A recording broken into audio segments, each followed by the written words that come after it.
Back camera పెట్టేస్తున్నాడు. కొంచెం పై కంటే ఎత్తయ్యా. బజ్జీ కావాలా బాబు?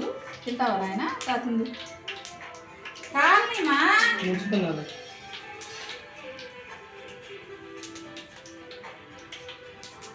అట్ట ముంచితే అవసరం లేదు కానీ కదండి.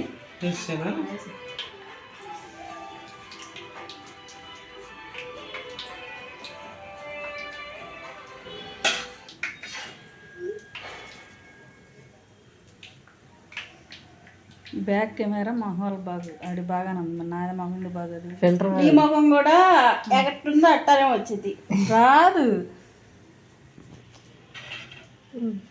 ఏంటి మేము ఇద్దరు వండి పెడితే మీ ఇద్దరు తింటారు వదిన మరి కొడుకులు మేము వండి పెట్టాలా? ఆడ దొరికారమ్మ మాకు ఆగలేదు సార్ లేదు తర్వాత